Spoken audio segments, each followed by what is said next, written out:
Let's open our Bibles to the book of Acts. The book of Acts. Acts chapter 2. Acts chapter 2.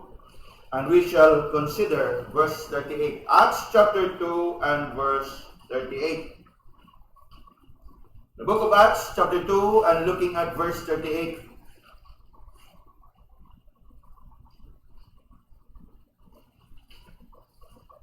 Are we all there? Acts chapter 2, looking at verse 38. Okay. I invite everyone, including our brothers and sisters joining us online. Let's read together this one verse. Acts chapter 2, verse 38, reading, Then Peter said unto them, Repent and be baptized, every one of you, in the name of Jesus Christ, for the remission of sins, and ye shall receive the gift of the Holy Ghost. Our text tonight is the Apostle Peter's reply to those who ask him, Men and brethren, what shall we do? Men and brethren, what shall we do? Obviously, this is in view of the message that the Apostle Peter preached during the Pentecost. We all know very well that Acts chapter 2 is that record of the Pentecostal experience, that outpouring of the Holy Spirit, in which we read of the Apostle Peter preaching the sermon beginning in verse 14 up until verse 36. In preaching this message during the Pentecost, a good number of people who were there and who heard Peter preach were convicted in their heart. They were so moved and convicted in their hearts that, as you can see in verse 37, this is what they asked. Now when they heard this, they were pricked in their heart and said unto Peter, unto the rest of the apostles, Men and brethren, what shall we do?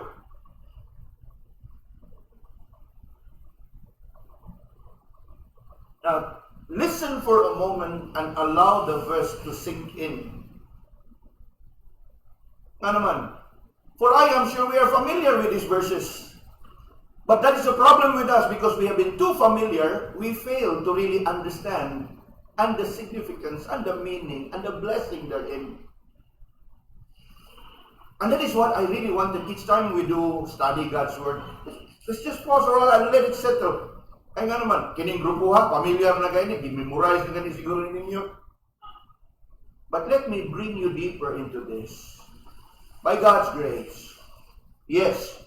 Look at what the people asked in verse 37. Remember, I said from verse 14 to verse 36, Peter was preaching. Actually, it is a sermon. Acts chapter 2, beginning in verse 14 up until verse 36, it is a sermon preached by Peter during the Pentecost. And in the course of this message that Peter preached, many of the people with them at that time, they were so moved in their heart. As you can see in verse 37. How does verse 37 describe the people? They were what? Pricked in their heart.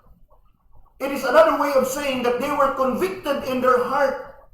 They were not impressed by the message. They were not being entertained by the message. They were not enjoying the message. In fact, they were grieving and sorrowful in hearing the message. Nagmasulupon sila. In fact, the verse describes them as they were pricked.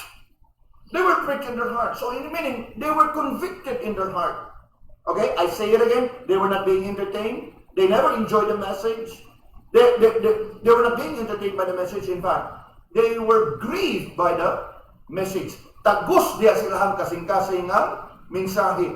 They were, look at the word, they were pricked in their heart. So as we think about being pricked in their heart, it's far from being enjoying the message. Oh, the message is very entertaining. The message is full of joke. No, there was no joke in the message. In fact, they were what? Pricked in their heart. And that should give us that impression that yes, these people have been earnest in their heart, having been pricked of hearing the message that Peter preached unto them. Look at what and how they respond. Look at the last part of verse 37. Men and brethren, what shall we do? Sa dihang na ilang nadungog ang mensahe. Obviously, the message is all about Christ.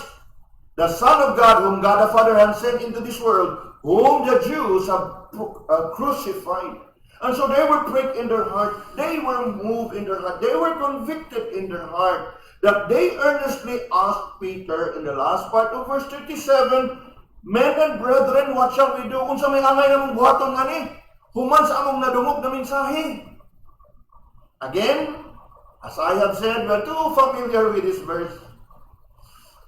But let's not dwell on our familiarity. Kaysa tinudalay lang, the moment na maingon na ganigang familiar ka sa verse, somehow, it is because you stop to go deep into the verse.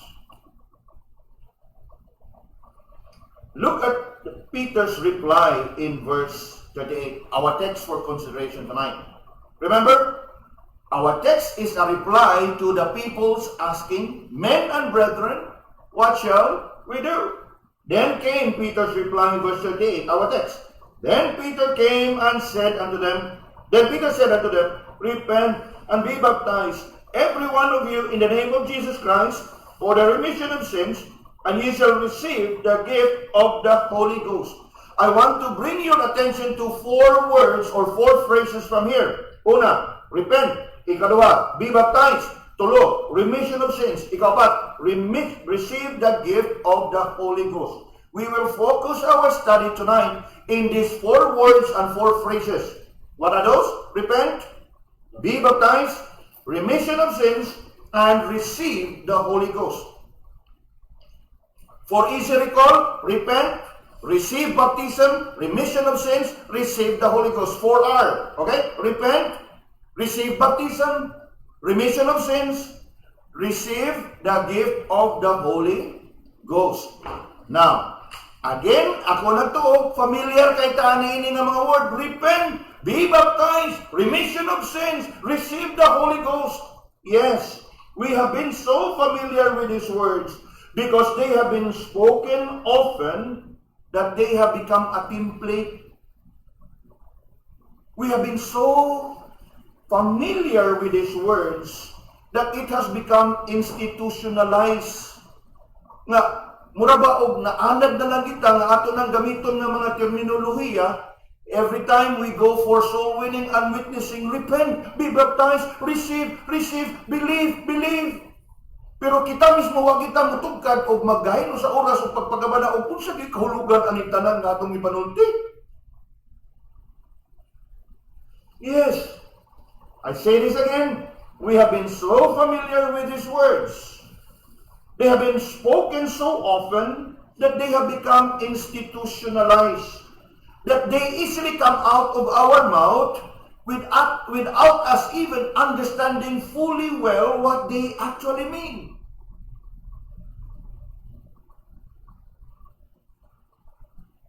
Anong dagan yun? Ituhok pang akong gisulti. Sunungag di batinod. Naanad na lang kita. Ngayon igawas na doon magsangyo. Repent, believe, receive. Nahimong template. Nahimong script. We have been so familiar with this that it has become a Christian jargon, a Christian terminology that every Christian should know and should memorize by heart. Repent, believe, receive, be baptized. Now, nothing's wrong with knowing all this. After all, we should know these things. It's not just about for the sake of knowing these terminologies and wordings and phrases that we would love to flaunt and display and show off each time we go into the streets and share the gospel to people.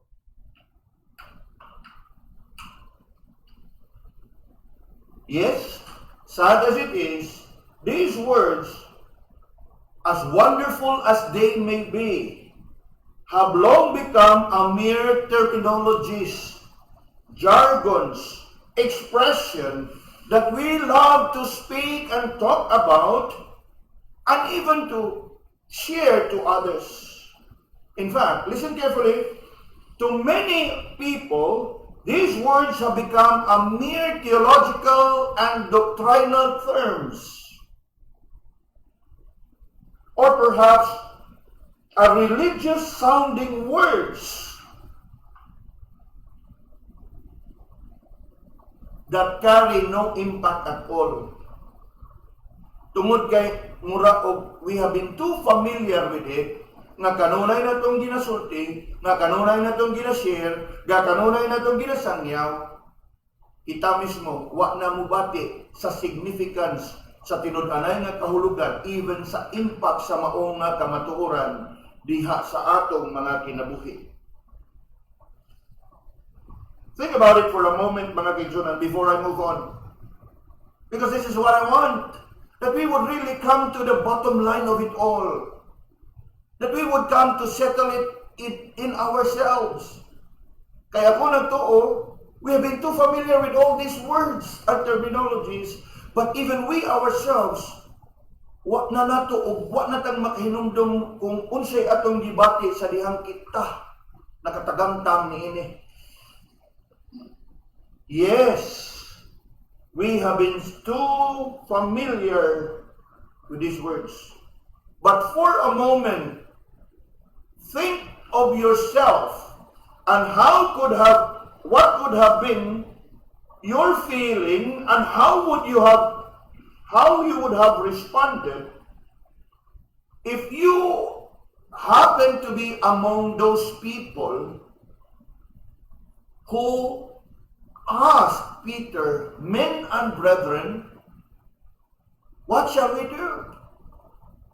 Sa makadiyot, ibutang ang imong kagalingon sa panahon nga ikaw usa sa kauban atong mga tawhana nga nakadungog for the first time that message that the Apostle Peter preached. How would you respond if you have been among the first audience to hear the message of Peter here? Remember, it was Peter's reply to the people's earnest question, "What shall we do?" And Peter replied, "Repent, be baptized for the remission of sins, and receive the Holy Ghost." You can just imagine how they felt when they hear Peter telling them what to do. Remember, they were asking, "What shall we do?" Og imuhag yung tunan pag-ayo, I have always been sharing and encouraging you this. One of the challenge when we read the Bible is we can never hear the sound because we can only read. Nagawa na, no? But you can actually hear the sound. What I mean is, imog yung bation o kung siya gibati sa mga tao ni ini. Now, looking at verse 37, this is what I mean, mga kaibigan. Looking at verse 37, I'm sure when they ask, "What shall we do?" they are desperate. Now, if you just read the verse, you will never have the idea how desperate they are, right? But if you look closely at the words, "What shall we do?" why would they ask if they're not desperate? In other words, remember, they have been convicted in their hearts. So, nakonbikto sila, and now, they really wanted to find out kung unsay angay nilang buhaton. Haron nga maangko nila ang kaluwasan. Remember, verse 37 tells us they were pricked in their hearts. And as I have said, this is one challenge that we have in reading the Bible, because we never can see and hear the intensity kung giunsa nila pagpangutana. Kay wa may sound nga itong madungog. Pero kung imong tunan ang iya yung context, nga in verse 37, they were pricked in their heart, that would tell us that they are now serious and sincere to find solution to their problem. Nakuha na ito mga kaibigan? Please listen carefully. If you look at the words of the people asking in verse 37, "Men and brethren, what shall we do?" I want us to look at the words there. The people here sounded very desperate to know kung unsa ilang buhaton, like a dying man, desperate to hear what is it that they should do in order for them to live. Nakuha na to? Remember, they were pricked in their heart. Verse 37. So, kanang ilang pagpangutana diha, makasiguro ka nga sinsiroy gina nga pagpangutana sa mga ang usa ka himalagyon nga tao nangutana unsa may angay na kong buhaton haron mabuhi pa ko. That's the intensity of their question. What shall we do? Because remember verse 27, they were pricked in their heart. In other words, dili lang na siya maumao nga pangutana pagrespeto lang ang unsa ganin siya. No.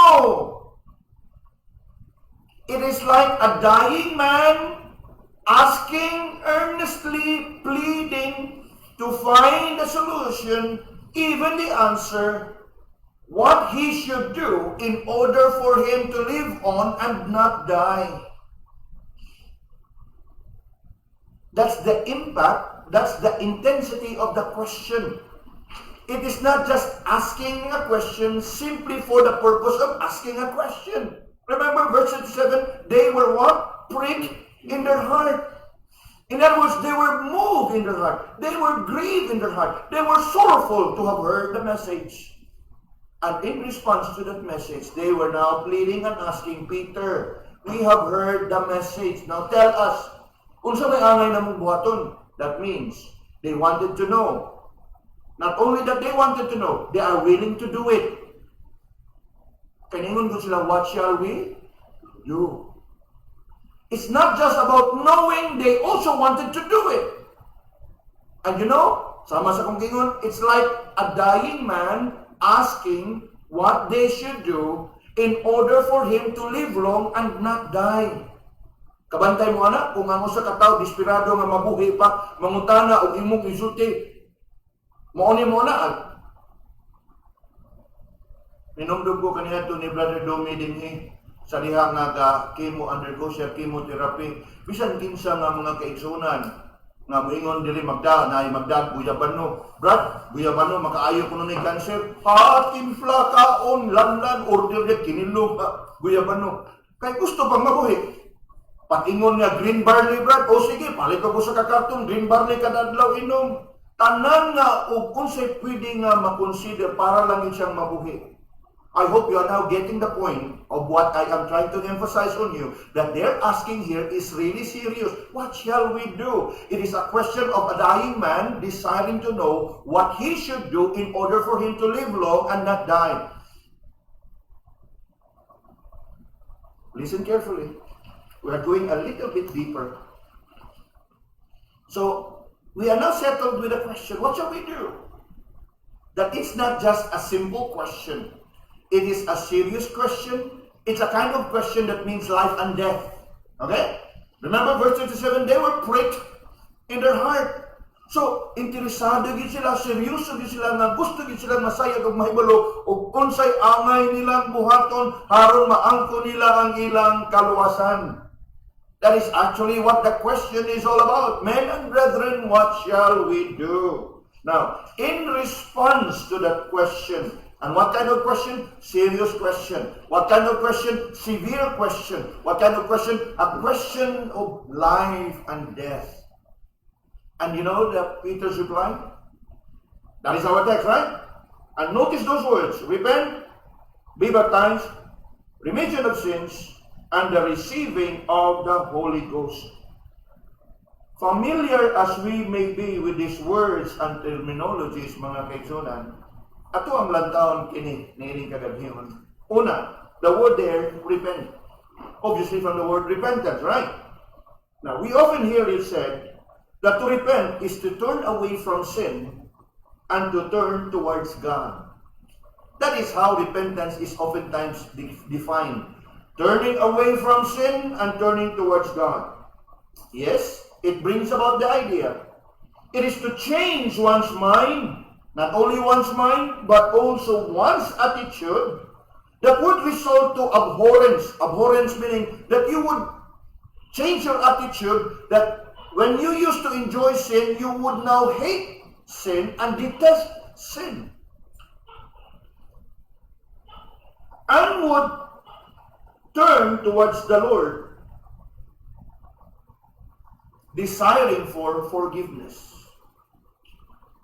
Ako mas good mga ito, It is to change one's mind and one's attitude that results to abhorrence, that is, hatred and detesting of one's sin, and sinfulness, and accompanied by a radical turning towards God for forgiveness.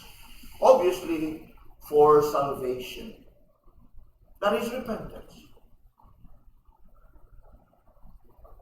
Listen carefully.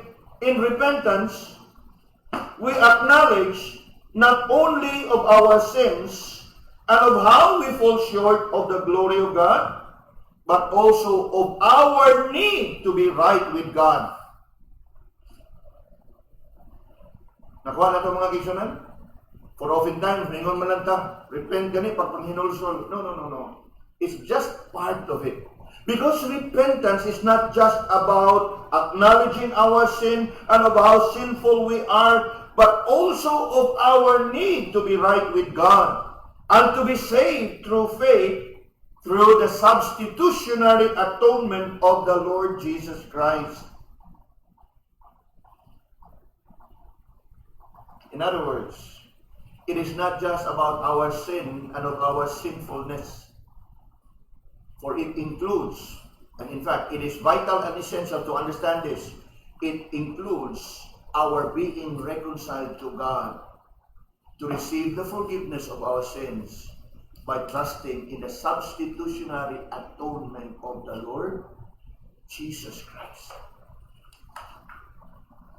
So, sayang mga kaigsunan, that familiar we may be on repentance, I am sure ang atulog yung pagsabot, making a U-turn, turning this towards this. It includes two parts.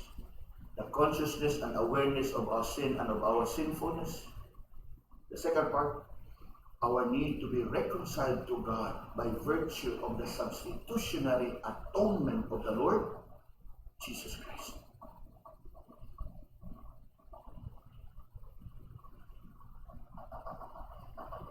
In repentance, it is just like acknowledging not only that we are sinners, it is acknowledging that apart from Christ, we can never be saved from our sins.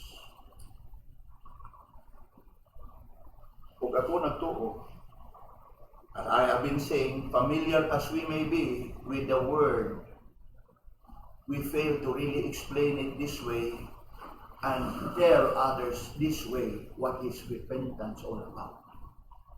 Nga naman, some of you may have been doing soul winning and evangelism. What do? You straight away what? Bring to believe, Jesus loves you, believe. Wrong. You must emphasize the point that before they come to believe, they must realize and understand that they are sinners and sinful by nature, and thus they fall short of the glory of God, and that there's a need for them to repent of their sins. For it is only when they come to repentance that they acknowledge the great need of the Savior, whom the Father had sent to die on the cross. Kahit kung dili na ito ipasabot kanila igsoon, that they need to repent, they can never appreciate what Jesus has done at the cross.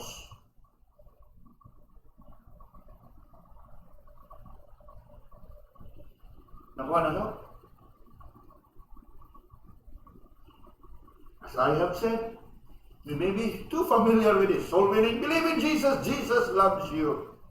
We even try to skip repentance in our soul winning. Think about it. Listen carefully. Repentance is a very prominent subject in the Bible. It is mentioned 100 times in the Bible. In fact, the ministries of John the Baptist, the ministry of the Lord, the ministry of the disciples, they are characterized by what? The preaching of repentance. That you cannot just set it aside and capitalize on the love of God. Yes, God so loved the world that He sent His only begotten Son. True. For what? To save us from our sins. That is why true and genuine conversion must involve repentance.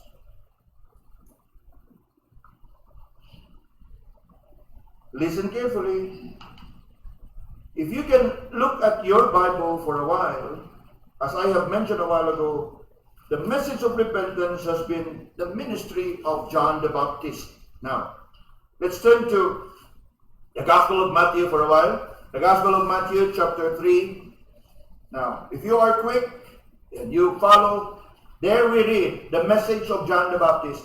In those days came John the Baptist preaching in the wilderness of Judea and saying, what? Repent ye, for the kingdom of heaven is at hand. That is on the part of John the Baptist. What about the Lord Jesus? The Lord Jesus, turn to Matthew chapter 4 and verse 17. Matthew chapter 4 and verse 17. What does it say? From that time, Jesus began to preach and to say what? Repent, for the kingdom of heaven is at hand.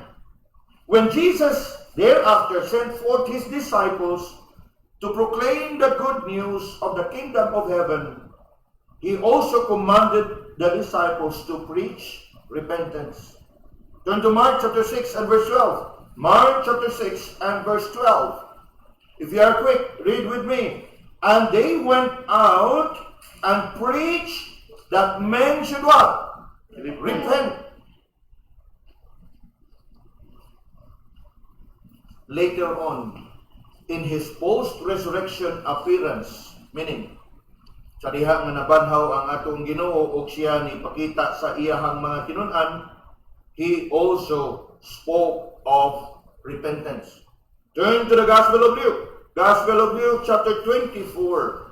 And looking at verse 45 up until verse 47. Again, if you are quick, please read with me. Verse 45 to verse 47. Then opened he their understanding, that they might understand the scripture, and said unto them, thus it is written, and thus it behoved Christ to suffer, and to rise from the dead the third day. And that what? Repentance and remission of sins should be preached in his name among all the nations, beginning in Jerusalem.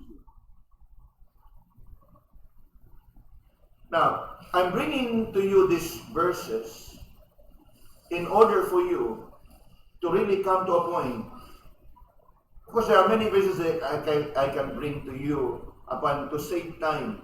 No? John the Baptist preached repentance. Jesus preached repentance. He commanded his disciples to preach repentance. Even after his resurrection, he also commanded them to preach what? Repentance.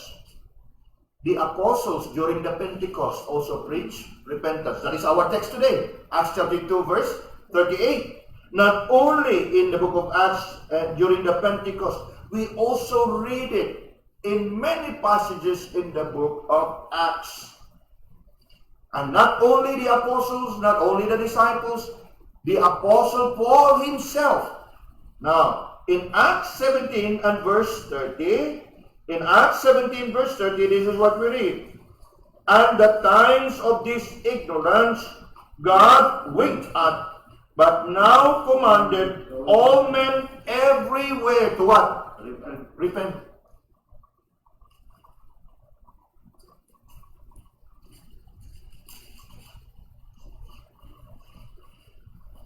Maybe I can bring you one more verse. Acts chapter 20.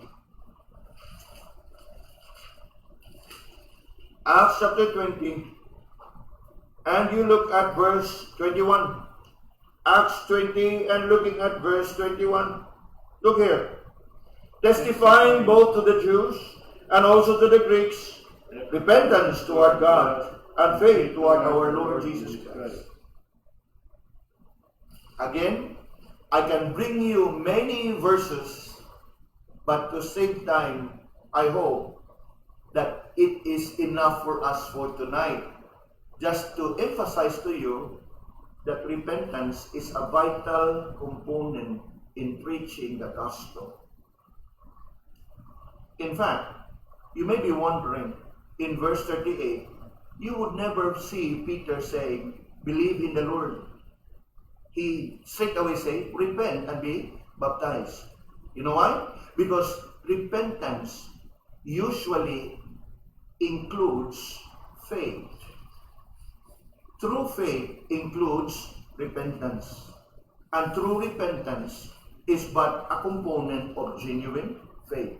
So, as you look at verse 38 here, even when Peter did not mention belief, the fact that he calls upon the people to repent is to simply, I've said a while ago, right? It's not just to acknowledge of your sin and of your sinfulness, but your acknowledging of your need of the Lord and to be right with the Lord and to receive the forgiveness of your sins by virtue of the substitutionary atonement of the Lord Jesus Christ. It is just like when you say, Lord, be gracious, without you even mentioning His mercy. The moment you receive grace, you also receive mercy. Although in certain instances, you need to really be very specific. Lord, be gracious, be merciful. But they are what? As we often call it, they are two sides of a one coin. Repentance and faith. Acts 20:21, repentance to God, faith in the Lord Jesus Christ. Yes, you don't have to distinguish these two because one comes with the other. True faith comes with genuine repentance. Nakuha na ito mga kaisanan? Medyo nilaw-law na ito ha? Magpalawang pa kita. Okay, we move on. Now, looking at all these verses mga kaisanan, the point I'm trying to establish here is, yes, repentance is not just about telling the people, you must repent, you must repent. We also must understand what repentance is all about. That it is not just about turning away from sin and turning towards God. It's all about faith. What else, mga kaibigan? Yes, I brought to you Acts 20 verse 21. Even in the book of Revelation, in the Lord Jesus' letter to the 7 churches, you cannot miss the Lord saying to every church, repent, repent. Especially those churches whom He had some correction and rebuke.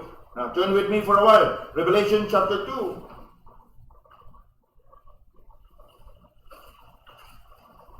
Revelation chapter 2. And look at verse 5. This, a message to the church in Ephesus.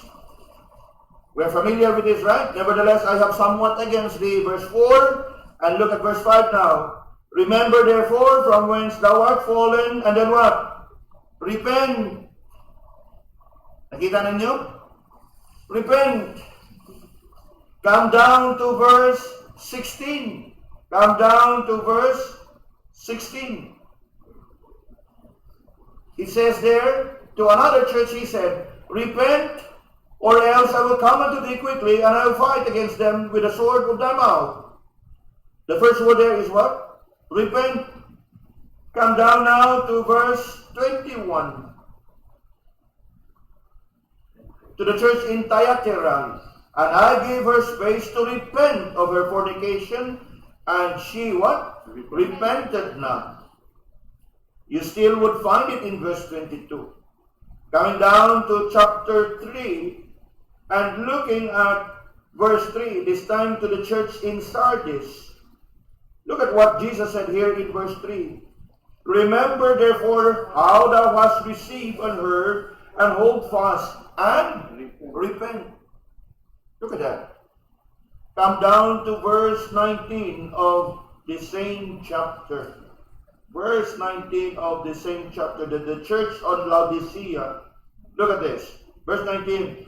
As many as I love, I rebuke and chasten. Be zealous, therefore, and repent. Now, putting all these verses together, what does it tell us? What does it tell us, mga kaitsunan? Now, listen carefully. What I want us to realize from here is this. Repentance has always been the foundation of the call to salvation. It has always been the foundation to the call of salvation. No message that eliminates repentance can be properly called as a gospel message.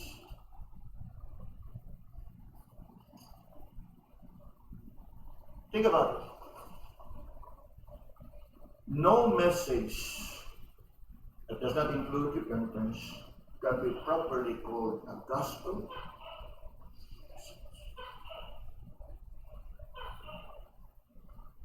Nga naman, for sinners cannot come to Jesus unless they repent. Nga naman, for what did Jesus came down to earth for? Answer. Kung sa'y katuyuan, nandiyan Jesus kalibutan, haron mamatay sa krus.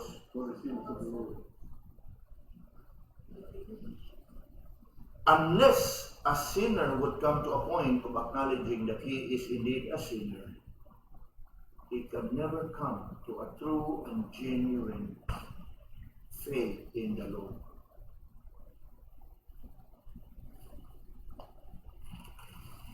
That is why all those passages that I brought to your attention, there has always been the word. But nowadays, what do we hear when we go for evangelism? Jesus loves you. The Lord is merciful. Just come as you are.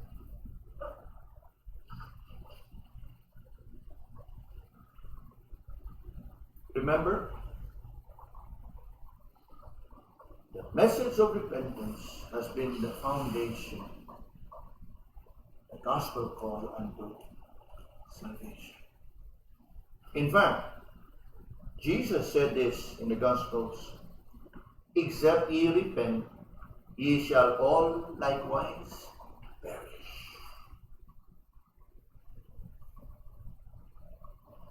Sayri, for a sinner to come to terms with the Lord, he must first of all come to terms with himself that he is a sinner. Okay? There has to be the acknowledging of our sins and the acknowledging of our being sinful by nature. For it is when we come to terms with ourselves that we would also come to that proper understanding that indeed we need the Lord Jesus to save us from our sins. And that our need to be forgiven by trusting in His substitutionary atonement. For after all, it is the substitutionary atonement whereby we must come to faith in the Lord in order for us to receive forgiveness of our sins. Because it is that substitutionary atonement that paid for the penalty of our sins. That we cannot run away from repentance. Importante, bililhon, and it is vital, essential sa tinun-anay gyud nga kaluwasan nga maangkon sa tao sa iyahang pagdawat kang Ginoong Hesukristo.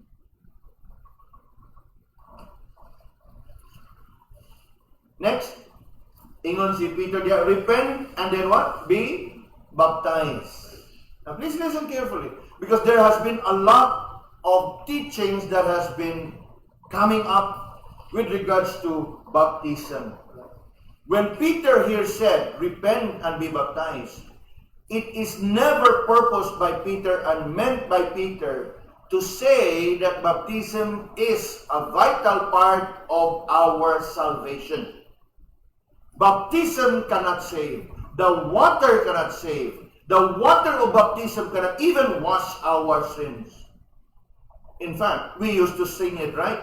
What can wash away my sin? What is it? Nothing but the blood. It is the death of Christ, the shedding of His blood, that wash us from our sins. And so, when this verse here mentions about repent and be baptized, baptism here is not a requirement for salvation. In fact, baptism, as it is mentioned here, is but an evidence of one's salvation. Now listen carefully now. Baptism is oftentimes defined as what? An outward expression of an inward experience. outward expression of an inward experience. It is the public declaration of one's faith in Christ and identification with Him. It is very much like an investiture. Now, siguro we are familiar with investiture or induction, no? Nga diin ang usa ka tawo magpasakop sa usa ka kapunungan, there is induction ceremony. Nga diin i-welcome ka sa mao nga tigom o asosasyon o panagtigom. In scouting movement, in the Boy Scout movement, it is called investiture. In other words, you are given, no? And you are duly recognized as a full-fledged member. Induction or an investiture. Now, it is in that essence that baptism is being practiced in the church. I want to make this clear that baptism is not essential to salvation. It is something that must be kept and observed simply because Jesus commands it. Go ye into the world, teaching them whatsoever, and then what? Baptizing. And so, I hope we know this and we are settled with this understanding of baptism, that while it is mentioned here, we need to understand that it is not a part and a requirement for our salvation, but rather, it is but an expression of our faith. It is a public declaration of our faith. It serves as a proof of our sincerity of one's repentance and faith. And so, as we think about baptism, mga kaigsunan, and one's willingness to submit for baptism, we just have to take it as an outward expression of our inward faith. Outward expression of our inward faith. Please understand this so well, that it is not essential to our salvation, though something that we must keep and observe as the Lord commands us. And we need to really be established in here that baptism does not save. It is faith alone that saves. It is faith alone that saves. Listen carefully. We don't get baptized in order for us to be saved. In fact, it's the other way around. We get ourselves baptized to tell the world that we have been saved.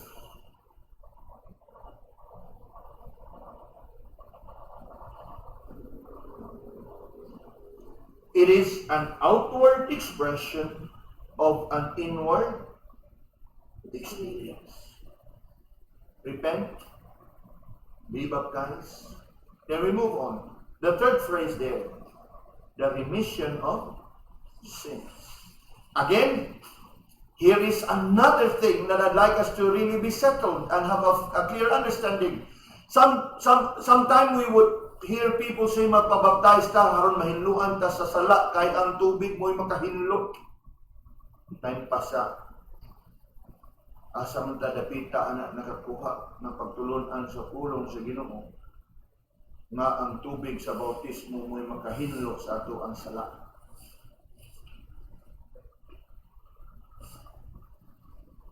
In fact, there are certain churches that teaches that water baptism brings about regeneration.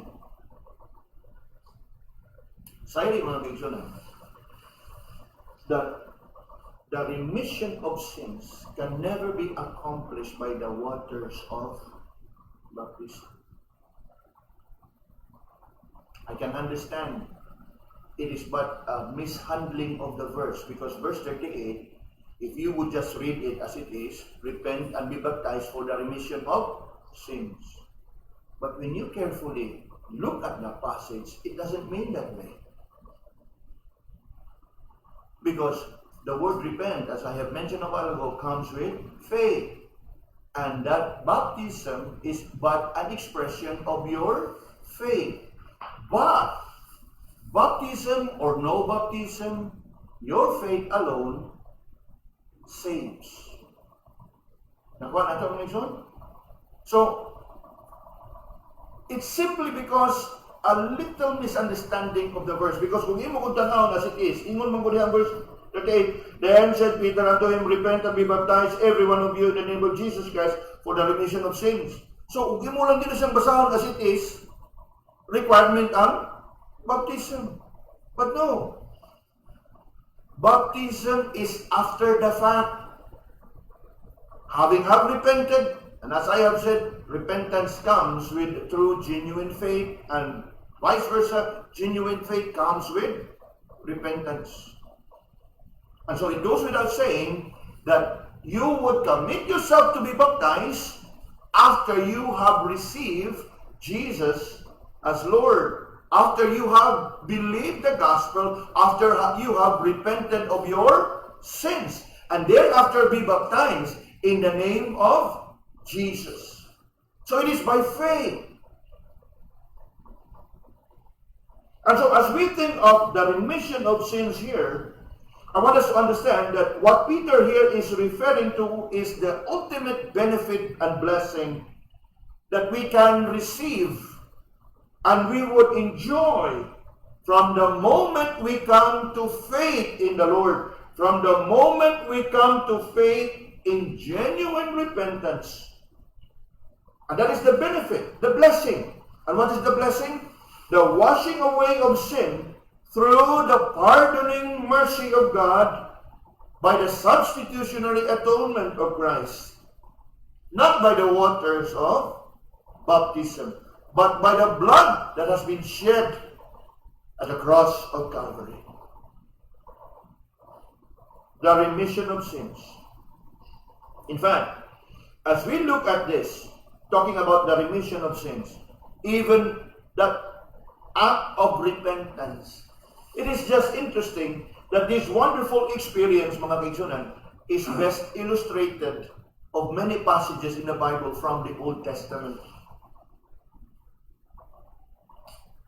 Now, again, I don't want to engage and discuss more on the theological aspect of, because just want to bring this to your attention because there are again churches who teaches that repentance is a New Testament concept. Again, another wrong teaching. Repentance has always been both in the Old and the New. In fact, one of the reasons I thought of studying this passage with you, karon mga teacher, and of course we cannot really elaborate much, but just to establish you on this, because there's been a lot of deviations around happening in many churches, which involves this topic: repentance, baptism, remission of sins. Repentance has always been there, both old and new. Don't buy the idea that repentance is a New Testament concept or a New Testament teaching. In fact, as I have said, I want to bring to you a wonderful illustration of what repentance is like from the Old Testament. Isaiah 55. Turn your Bibles to Isaiah 55. Isaiah 55, and you look at verse 6 and verse 7. You may not find the word repentance there, but as you can see, we already have defined repentance, right? Turning away from our sin, abhorrence of our sin, hating and detesting our sinfulness, and turning towards God, acknowledging our need for God to forgive us, acknowledging our need to stand right with God by the virtue of the substitutionary atonement of Christ. Di ba ganoon? Now, tanaw, di ba na mao ang giulag ko niya? Isaiah 55 verse 6 and verse 7. Now, obviously, the prophet Isaiah here is calling upon the people of Israel. Although he never bring about the word repentance, but the idea is the same. It is all about repentance. Turning away from sin, turning towards God. Look at verse 6 and verse 7. Seek ye the Lord while he may be found. Call ye upon him while he is near. Let the wicked, look at this, let the wicked forsake his way, and the unrighteous man his thoughts. And what? Let him return unto the Lord, and he will have mercy upon him, and to our God, for he will abundantly pardon. Now, how will you describe that? In one word, what is it? Turning away from sin, turning towards God. Acknowledging our sin, acknowledging our sinfulness, and acknowledging at the same time our need to be forgiven by God and our need to stand right with God. It's in the Old Testament. I'm talking about the remission of sins. Talking about the remissions of sins. Isaiah chapter 1. Turn your Bibles there for a while. What can wash away my sin, right? Nothing but the blood of Jesus. Now look here. Isaiah chapter 1. And look at verse 18. Isaiah chapter 1. And you look at verse 18. Look here. Come now, let us reason together, saith the Lord. Though your sin be as scarlet, they shall be white as snow. Though they be red like crimson, they shall be white as wool. What is that? What is that? Remission of the washing of our sins.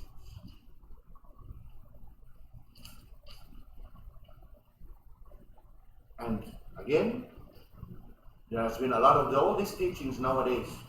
Repentance, remission of sins is a New Testament concept. Covenant theology, looking at the scripture as one, would help you better understand the scripture.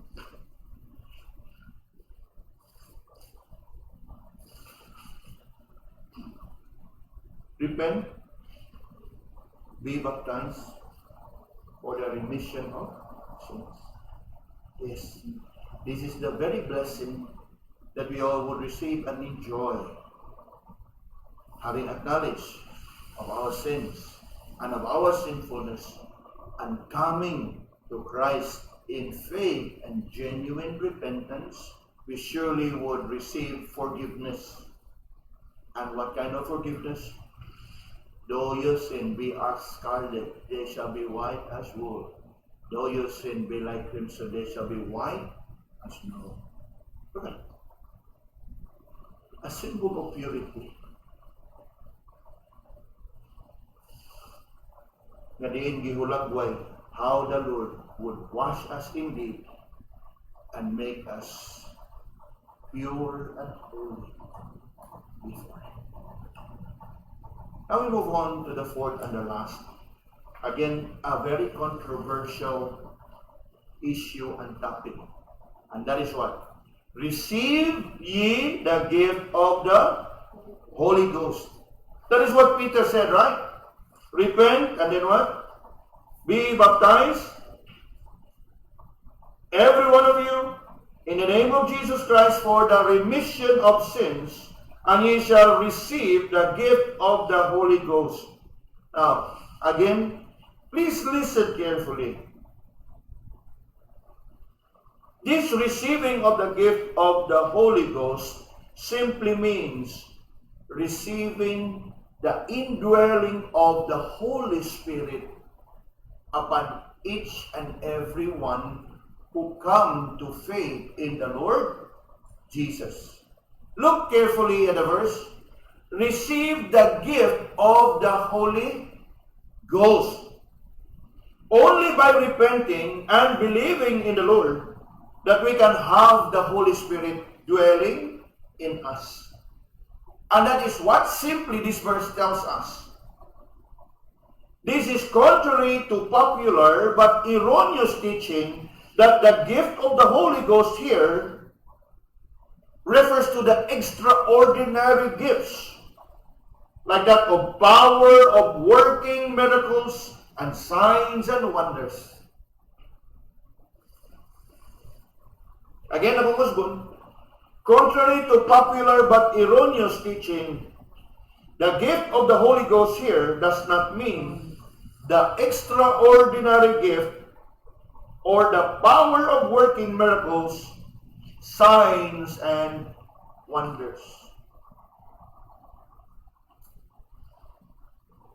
Nga naman.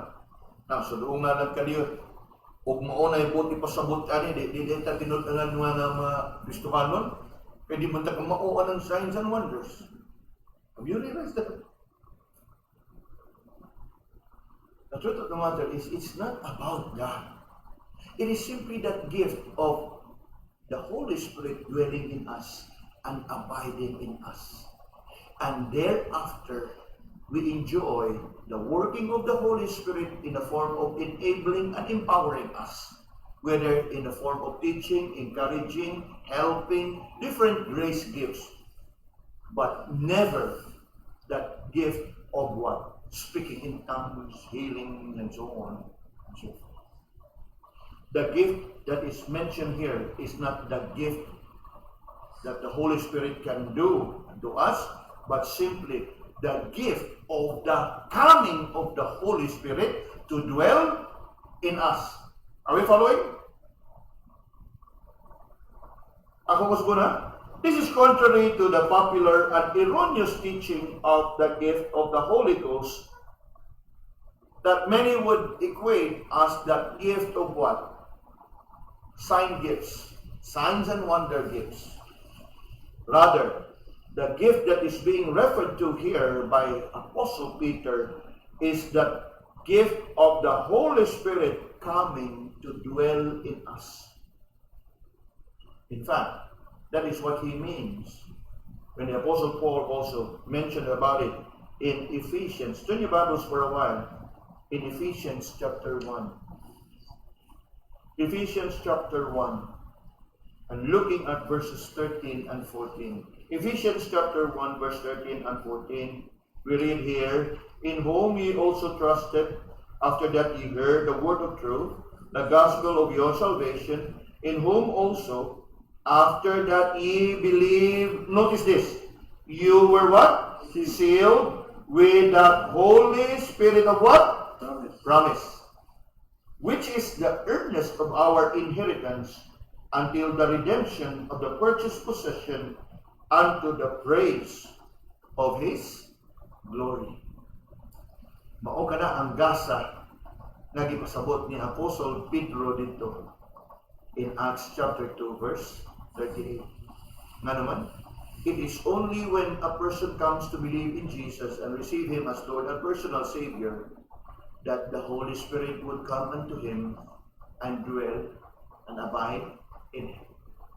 In fact, that is one great distinction between a true believer and an unbeliever. The Bible speaks clear of that. And that is the gift that Peter mentioned, and Peter is referring to when he said there in Acts chapter 2 and verse 38.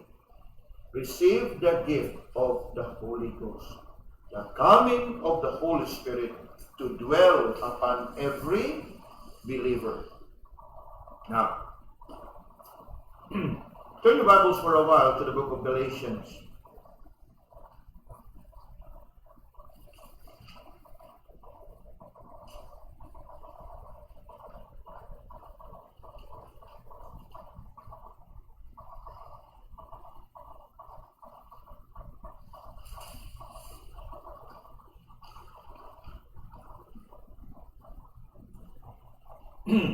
Chapter 4 and verse 6. He says there, and because ye are sons, obviously referring to those who have faith and believe, right? God had sent forth the Spirit of His Son into your hearts, crying, Abba, Father.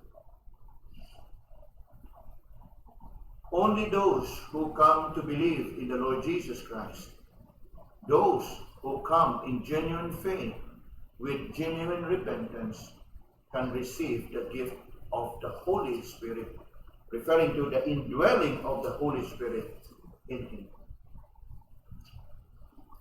Romans chapter 8.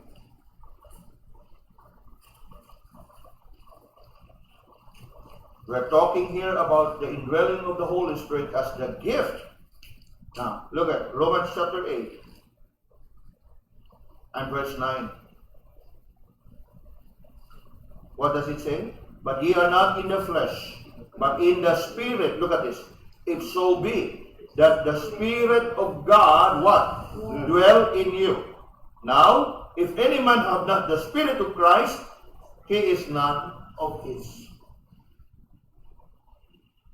So when Peter there said, repent and be baptized for the remission of sins in the name of the Lord Jesus Christ, and receive the gift of the Holy Ghost, it simply refers to the coming of the Holy Spirit to dwell in us, to serve as a seal of our salvation. Remember, the Spirit of promise. And what? It also serves as a distinction between us and the rest of the unbelieving. Because Paul there said that he who has the Spirit, ye are in the flesh, but in the Spirit, if so be that the Spirit of God dwell in you. Now, if any man have not the Spirit of Christ, he is none of his. So, mao ka na ang nagsilbing na silyo sa imuha o sa atuang ng kaluwasan ang pagbaton sa balaang espiritu diha sa atuang kinabuhi. And that is what Peter is referring to when he said, and receive the gift of the Holy Spirit. And then, having received of the Holy Spirit in us, thereafter, we become partakers of the what? The fruit of the Holy Spirit. We know that, right? The fruits of the fruit of the Holy Spirit, as well as the ministry of the Holy Spirit that would enable us and empower us. Enabling and empowering. Who is it that enable and empower us? The Holy Spirit. Who it is that fills us? The Holy Spirit. What else? It is the ministry of the Holy Spirit that dwells in us to comfort us, to bring us peace, to sanctify us. And even when we are in sin, we grieve the Holy Spirit because He is in us. So as we reflect upon this with regards to the gift of the Holy Spirit, mga kaibigan, what I want us to really understand here is, yes, this has nothing to do with the so-called gifts which we often hear nowadays. Signs and wonders, prophecies, gifts of tongues and healing. It's none other than that gift of the Holy Spirit to come down to us and to dwell in us. And so, reflecting upon what Peter here said, what shall we do? Repent, be baptized, the remission of sins, receiving a gift of the Holy Ghost. Mga kaibigan, by God's grace, some of us may have been a believer for a number of years. But may I encourage you tonight, examine yourself. Can you look back and recall the day of your conversion? How have you gone through this experience? Was there a genuine repentance? Was your coming to faith coupled with genuine repentance? Now, obviously, through the years, dili na siguro nato mabalik-balikan o dili na to hinumduman ang tanan. What I want us to really see for ourselves tonight is examine ourselves if we really have genuine repentance. And if we really have come to terms with ourselves, even before we come to terms with the Lord, have we really acknowledged before Him of all our sins? And have we really repented? Remember what is true repentance all about? It's not just turning away, but turning away with that attitude that you would hate your sins, that you would detest your sins, that you would abhor your sins. This is indeed a challenge to all of us, even for me, to examine ourselves. Or else, these terms, as I have said a while ago, would just be a terminology that we would want to parrot that we would want to say time and time again, repent and be baptized, without us ourselves understanding what the true meaning and essence of these terms and terminologies. Kaawam ang tanan. Now tonight, as we come to the end, reflect upon these thoughts, mga kaisunan. Repentance, receiving baptism, the remission of sins, the gift of the Holy Ghost. May we be able to bring ourselves to established in the faith, having the right understanding of all these things. Nga diin, ato pod masiguro ang ato ang kaugalingon nga gibarugan kung atong gituhukan, kay padayon na ba nato ning gitudlo ngadto sa uban.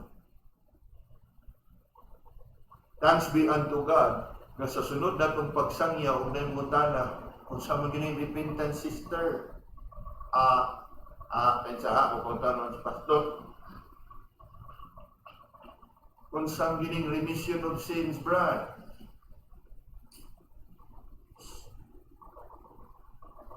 It is my prayer and my desire that we all be established in these things. Na kita usab makahimo ani sa pagdasig sa atong kaugalingon o pagsangyaw niini ngadto sa uban. Let's not just settle in knowing these terminologies and paroting. Kanang paroting na ato lang isulti ba? Like, like, the term paroting is actually taken from that practice na naatay gibuhit nga mga talking birds bitaw nga kung sa imong isulti, tubagon ka sa maong langgam. So that is paroting. O kung sa gisulti sa agaw, itubag po sa kanang mo ko'y sundon sa langgam. We don't just parrot the words. We don't just say, because that is what the Bible says. Let it be na kita mismo na-establish niya. Let it be na kita mismo na katagamtam niya. We truly have experienced genuine repentance. For, as I have said, genuine faith comes with no one can come to believe in the Lord without genuine repentance of this. For after all, it is our sins, and for the reason that we are sinners, that Jesus died. Why would he die at the cross if not for our sins? He could just have come and bring us straight away to. Kung ano nung minsan, yung na nakabilihon ang pagtulon ng sa be baptized, mission of sin, gift of knowledge. And as we close, reflect upon this. Think of what a great blessing you and I have received if we truly have repented of our sins. So if you are settled in it, that we have truly repented of our sins, that means you have truly received the gift of salvation, a remission of sins, most of all the gift of the Holy Ghost. Think of how blessed you are, how privileged you are to enjoy such blessing from the Lord. Kanus ani nato nadawat? From the very moment that you and I come to believe in the Lord Jesus. Just as the hymn, the line of the hymn, the hour I first believe. From the hour that you first believe, instantaneously, you receive the forgiveness of your sin and the gift of the Holy Spirit. And so, as we have been exhorted tonight, we trust that we be established in these teachings and this wonderful truth about how we have been saved by the Lord, by grace, through faith.